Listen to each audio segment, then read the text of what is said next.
hello अनि नमस्ते everyone सबैजनालाई म निर्मला छेत्री र मेरो भ्लग च्यानलमा तपाईहरुलाई धेरै धेरै स्वागत गर्दछु र आजको भिडियो सुरु गर्दैछु म भिडियोमा अन्तिमसम्म बनिदिनु होला है त सागबारी है लु तर हाम्रो चाहिँ हैन नि यो सागबारी है के बारी हो भन्नुस् त फिलुङ्गे बारी हो कि फापरबारी हो कि के हो भन्नुस् लु सूर्य पनि डुब्न आँटे है अब अहिले चाहिँ आएको छु दुबो लिनुलाई भोलिको पूजाको लागि दुबो पनि चाहिएको छ आमा अघि आइसक्नु भएको छ आमाले चाहिँ अघि घर सफा गरिकन मैलाहरू डढाउने ल्याउनु भइरहेछ हाम्रो तोरीबारी हो है सब्जीबारी तोरीबारी अस्ति देखाएको थिएँ तपाईँहरूलाई यसको भिडियो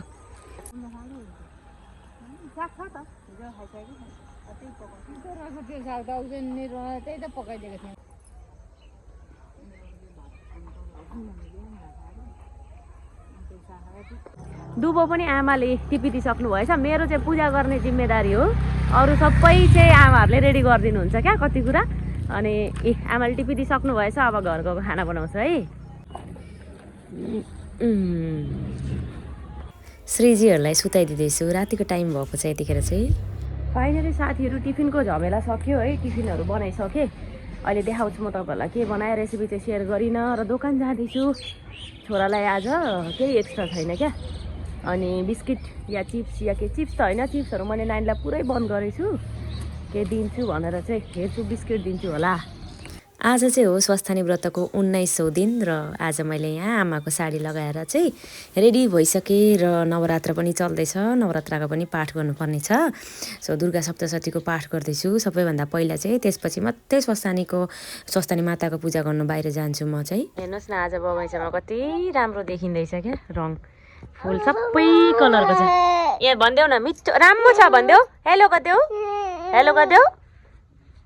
हेर्नुहोस् न यहाँ मतलब पिङ्क है पिङ्क छ रेड सेतोदेखि लिएर पहेँलोदेखि लिएर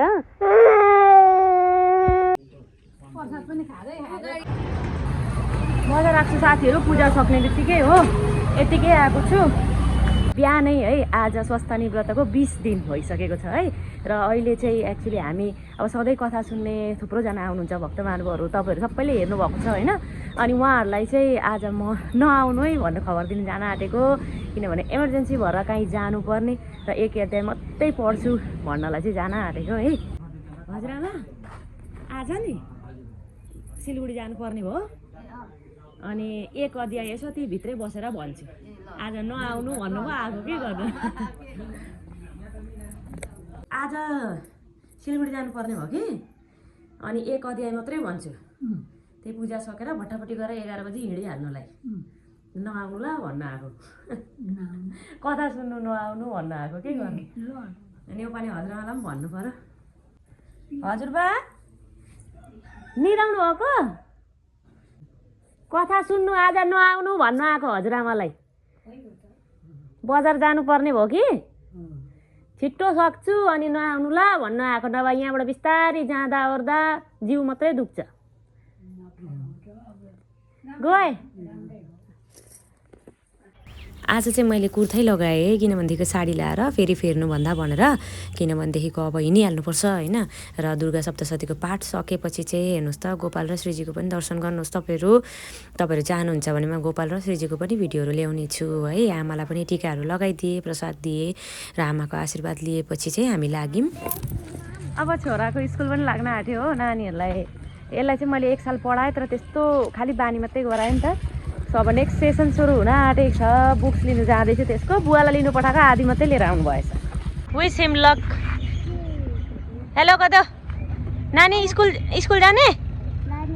स्कुल जाँदिनँ भन्छ पढ्दिनँ भन्छ फाइनली 2:30 बजीतिर चाहिँ खाना खाँदैछु म आफ्नो दिउँसोको साथीहरू गोपालको लुगा धुवाइ छ हेर्नुहोस् त गोपाल र श्रीजीको लुगा यसरी बाहिर अब बाथरुममा धुनु मिल्दैन है यो चाहिँ नाइट ड्रेस है मेरो गोपालको नाइट ड्रेस यो चाहिँ के हो भन्नुहोस् त लु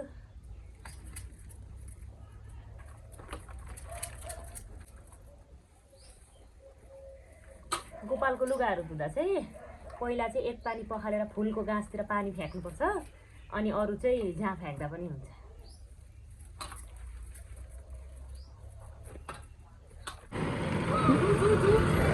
खलासी त खतरा छ त बनाएको गाडी बनाएको हो नि बुवाको ढाड कक्रुन्जेल ए निहुरेर कुदाउनु पर्छ अनि डल्लै ढाड माथि टेक्न त हो